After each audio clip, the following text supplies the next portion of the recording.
Hey, everybody, welcome to Review with Me, your review guide of shows, movies, and everything in between.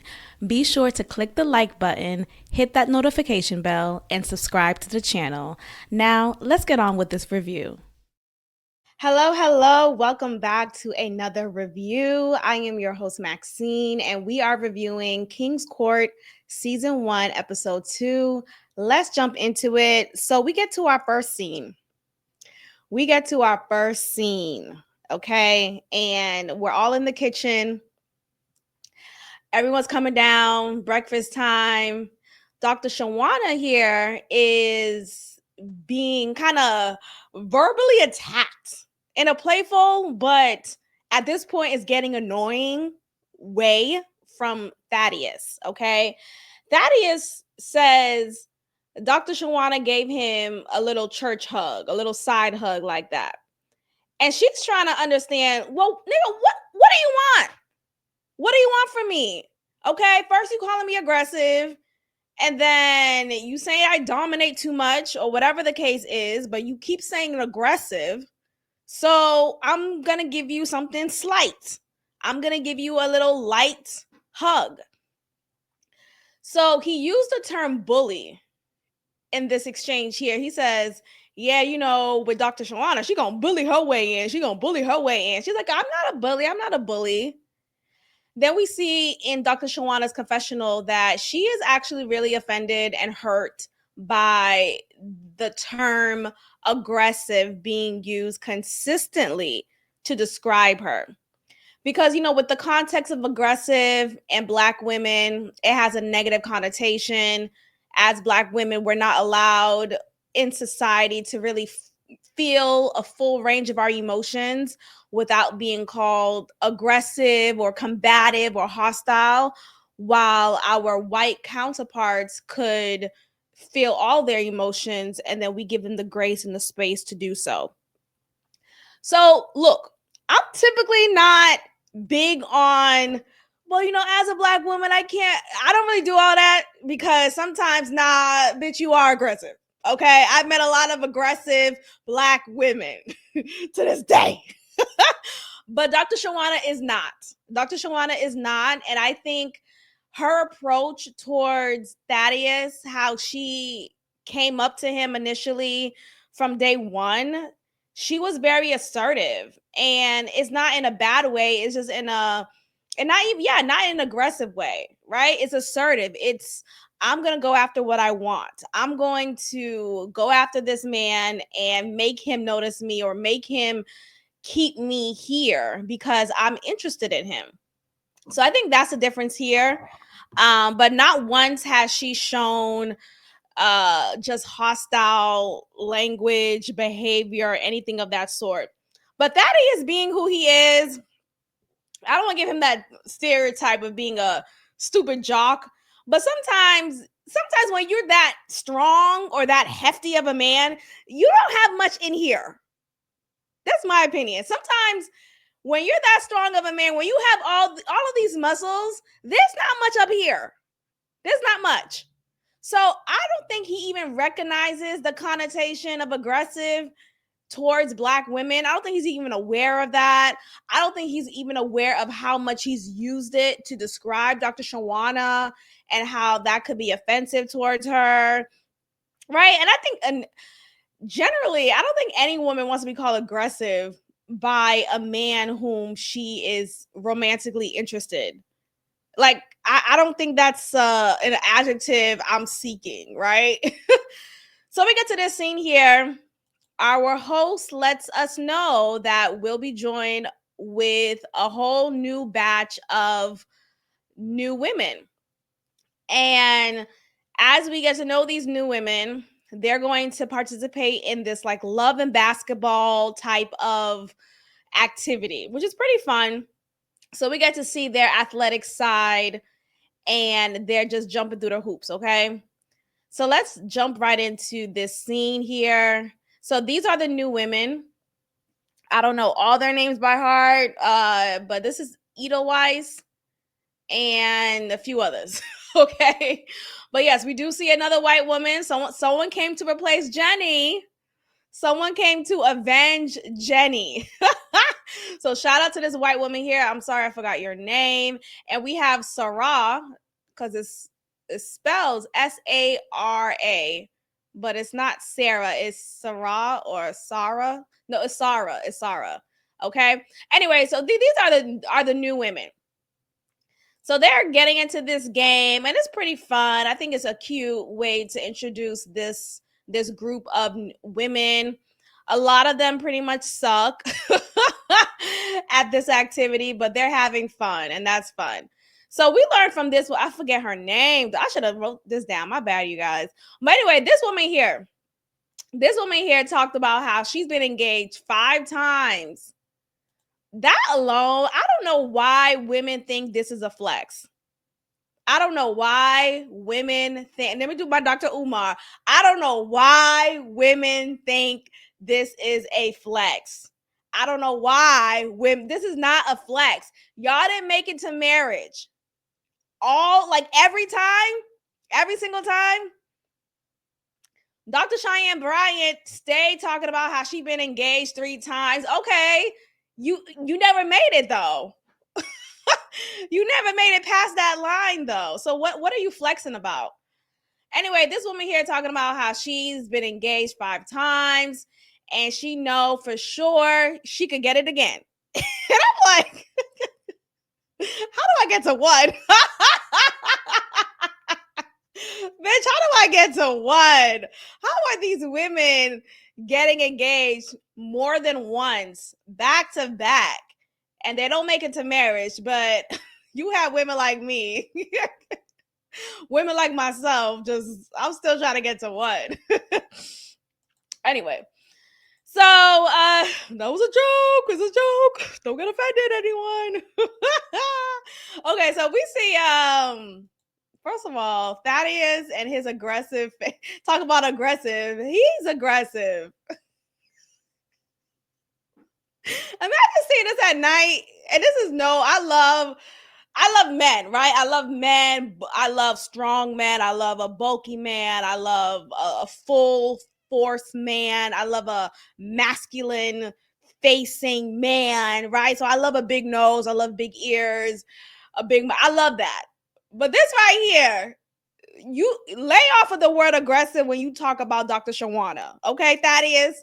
Lay off of the word aggressive when you talk about Dr. Shawana when you looking like this. Anyway, he asked Ariel, that's her name. Okay, so Ariel, again, that's the woman who was engaged 5 times. He asked her out on a date. Okay, something about her is attractive. Okay, that's fine. So we get through these commercials. Okay, let's get to this part here. Okay, so now the OGs come on in. And this one right here, Brookel is not playing. Brookel really put her foot in her mouth, as well as Lexi, throughout this episode, and we'll get into it. But let me just say this. I just feel like when you're on a dating show, why do you come into it with the mindset of any form of jealousy, right? Why do you come into it with the mindset of entitlement or of thinking that this man should not explore his options? Because that's what he has. You're on a show where you are one of many. You are an option for this man. And until we see something develop that's thorough, right? Until we see something develop that is strong, then you could say, okay, I'm expecting a little bit more from you, right? But I feel like Brookel and any other women who come on these shows and they have a slight moment of jealousy, you're playing yourself and you're wasting my time. Oh, she was annoying throughout this episode. I had no room for her to be any type of jealous. Okay. So Tyson, he's vibing with everybody. Okay. Tyson is vibing with everybody, and I'm here for it. Let's have a good time. I know he said he's here for love or he's whatever it is, but let me have a good time in the meantime. So go ahead and feed me grapes. Go ahead and feed me grapes. He did ask her for a date. I forget her name, but he did ask her out for a date. So he's checking her out. He's feeling her. Carlos here is talking to this white woman, getting to know her a bit. Nothing's really sparking from this moment, so I don't really care to get into it. Okay, let's talk about this part. Okay, well, a little bit before. There we go. So we see Lexi. She's looking and she's seeing Carlos yet again with his number one, Janae. And y'all know I said last episode, Janae and Carlos, I'm locked in. I'm committed to them. I feel like those are the exceptions, right? Because I've seen examples of that throughout different dating shows where, oh, I instantly see a strong match here. So I'm rooting for them. So I can understand how Lexi may feel jealous and she may feel insecure in this moment, but I still think there's a way to go about it. But just me as a viewer, I'm locked in. I already know they're locked in. So far, at least. Because from the previews of future episodes, we may see Carlos getting locked in with other women. So we see Carlos here talking to Janae, letting her know, he's like, just letting you know, you're my top. You're my top. You're my number one. And I'm like, ooh, okay. I'm like, ooh, okay. Yeah. Yeah. She is. As she should be. I'm rooting for them. So, of course, he asked her out on a date. And Lexi is tight. She's feeling some type of way. Janae is happy that they're locked in. And she's really liking him. She's playing with, like, there was a moment here while they were talking. Like, she was like, what was it? She was holding his hand, just being affectionate. And there was a level of comfort there. Like, you could feel it through the screen. As that's going on, Lexi, again, we always see her looking over, hating. Brickell is telling Lexi, "Hey, girl, you should go ahead and open your legs to other men. Open your legs to other men. Find somebody else to spend time with, because that right there, that's a done deal." Okay, so we get to Tyson. He's getting to know Sarah, who's 37. She's a physician liaison. And as she's talking to Tyson, Ariel chimes in. Mind you, Ariel at this point already got a date from Thaddeus, or a date request from Thaddeus, okay, which she accepted.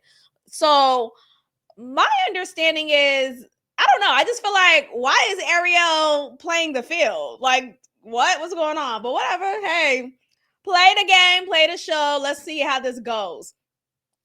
Ariel, I guess she's appearing a bit thirsty, and Sarah is like, look, I want a man, but I'm not desperate for one, so I'll go ahead and skedaddle and let you talk to Ariel. This scene was hilarious. Let's just cut to this scene right here. Okay, so this scene, we see Lexi venting to Thaddeus, and Thaddeus. One thing I like about Thaddeus, he is very straightforward. He's going to let you know how he feels. He's not sugarcoating, and he gives you straight eye contact. So in this moment, Lexi's trying to be cute with it, but she's venting to him about Carlos. She's saying how she feels like some people aren't really here trying to get to know other people, and some people are just locked in. And Thaddeus is not just saying like, oh yeah, I'm sorry you're feeling that way. He's like, who are you talking about? You talking about Carlos? She's like, yeah. He's like, okay, if you're talking about Carlos, then you should go talk to Carlos. You should have a conversation with Carlos. And he did not have time to even try to make her feel better, or make her feel like, I understand how you may feel that way. Give it some, like, he wasn't even trying to sugar anything. He just said, you need to go ahead. Go over there with that. I ain't got time for that. Go over there with that. Get away from me with all of that, Apollo. So Dr. Shawana actually joins them, and he kind of basically, not even kind of, Thaddeus excuses Lexi from this moment here. He says, so I'm going to go ahead and talk to Dr. Shawana, but you should go ahead and talk to Carlos and let him know how you feel. You should talk to Carlos. You should go right now and talk to Carlos. Like, damn, Thaddeus. Anyway, so we get to this part here. Let's move it along. Move it along. So Lexi pulls aside Carlos. She's letting him know that she's feeling very overwhelmed, and she's feeling overwhelmed by him. He's like trying to understand what's going on. What, catch me up, what's happening? She's letting him know that I feel like you're not really locked in, or you're not trying to explore other options. You're very locked in with Janae. And he says to her, okay, well, I'm here right now. Let me know, tell me about yourself. Like, let me get to know you. And Lexi fumbles it. She fumbles the bag because her response was, well, I'm just really a closed book. I don't really have much to say. I'm very closed, and I'm close-hearted, and I'm close-minded. I'm just closed. It's a closed door for me. Lexi, this is your moment to shine, and you say this? Okay. But let me give her a little bit grace, because Carlos kind of said that passive aggressively, in my opinion, just kind of like, okay, well, you want to talk to me? Okay, talk to me. Tell me about yourself. Tell me about, like, Carlos, what do you want me to say right now? Let a conversation organically happen. But that's not how his approach was, and she fumbled the bag, so it was a dud. We get to this part here. I think Liliana noticed that, look, Tyson Beckford, who she went on the date with last episode, he's exploring other options. So she's like, I'm going to go ahead and do the same. Thaddeus was initially confused. He's saying, well, what you doing here? Because he didn't think that she would be interested in him, I guess. But she says, because I want to be here. I want to talk to you. He's like, oh, okay. So that was an actual cute moment, but I don't see it. I don't really see anything happening, though, to be effing for real. So every time Tyson is talking to these other women, getting to know them, whether in group setting, one-on-one, you see Brookel in the background disgusted. This woman is disgusted. And she's like, why would you spend time and get to know only them? Why are you only spending time with them? You should be exploring, like, because they're the new batch of women. Brookel, what are you talking about? They're the new batch of women. We get to this scene. Finally, Dr. Shawana calls Thaddeus to the side and lets him know enough, nigga. Enough with the aggressive adjectives, okay? Enough with that word when you are describing me.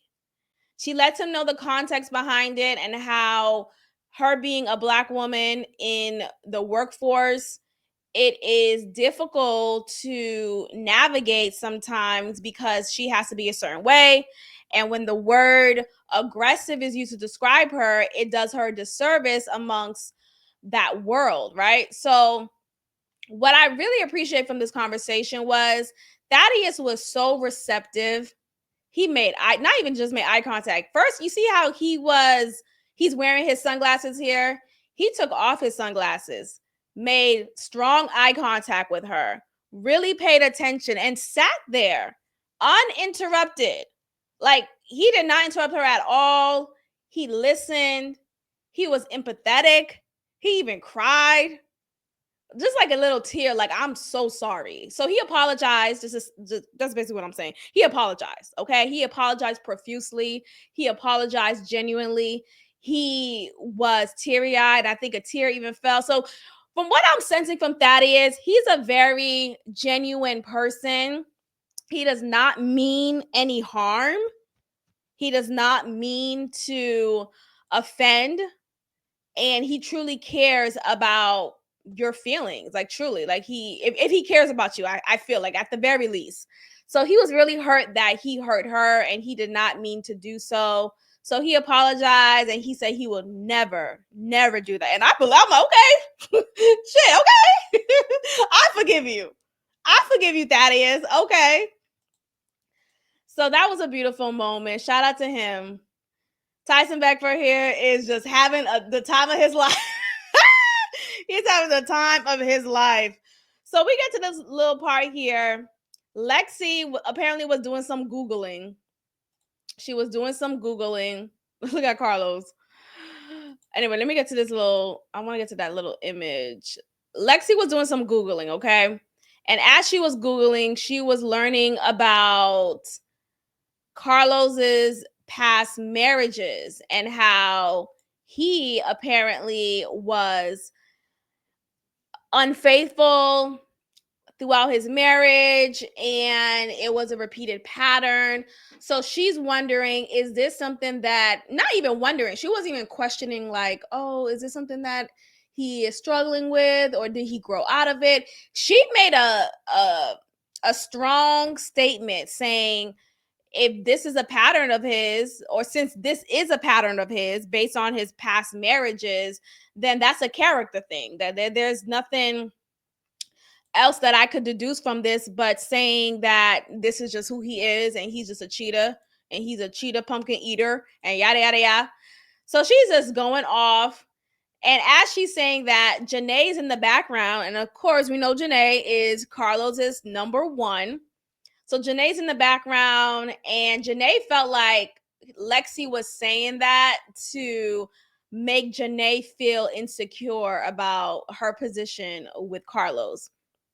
So we get to this part here with some of the new women. Again, they're getting to know Tyson. Nothing's really popping off here. I don't really care. Thaddeus is on his date with Ariel. I don't know about Ariel. I don't know about Ariel and Thaddeus. Thaddeus is sweating bricks. But hey, that's fine. Let's get to the meat and the potato, okay?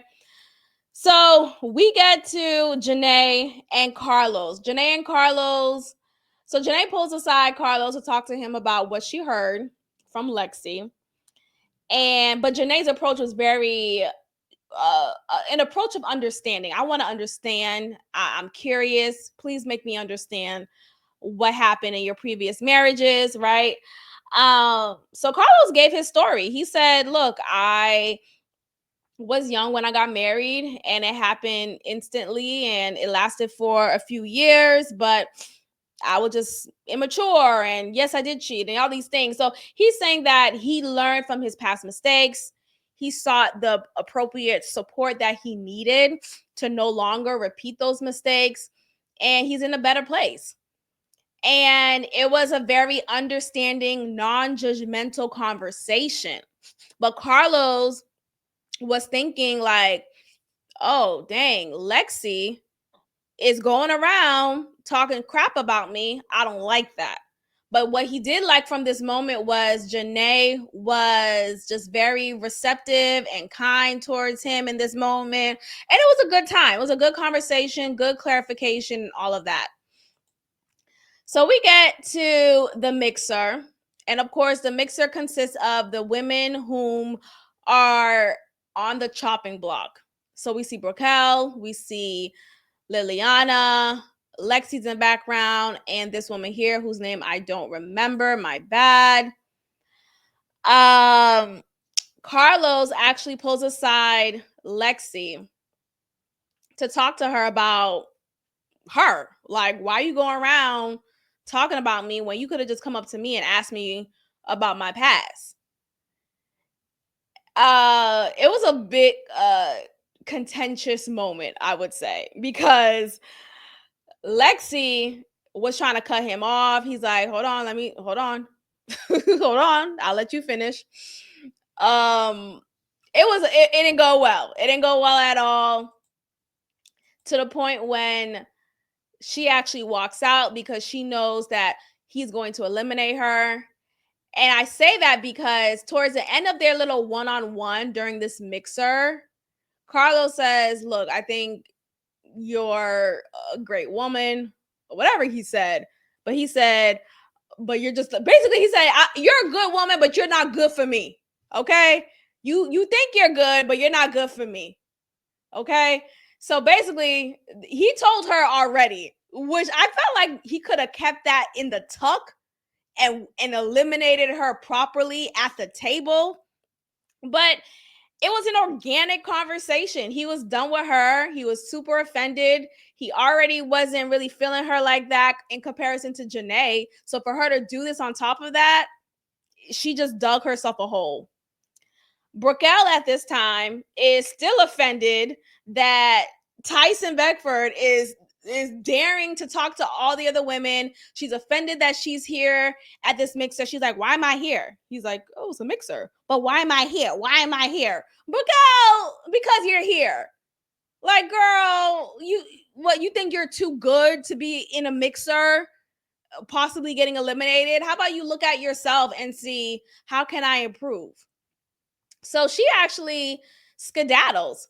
Her and Lexi, they leave early because they just can't take the quote unquote embarrassment of being eliminated at the table. So they would rather eliminate themselves. And so that's what we get here. They walk off, they say goodbye, and they say and they leave. They skedaddle. And that's the end of episode 2 for King's Court season 1. Again, I am loving the show. It's a very fun show. Let me know what you think about the show. What do you think about these kings here? I think they're very good to look at, very entertaining, and the show is just well put together. So let me know your thoughts in the comments below. Make sure to hit the like button, subscribe, and I'll see y'all next time. Bye.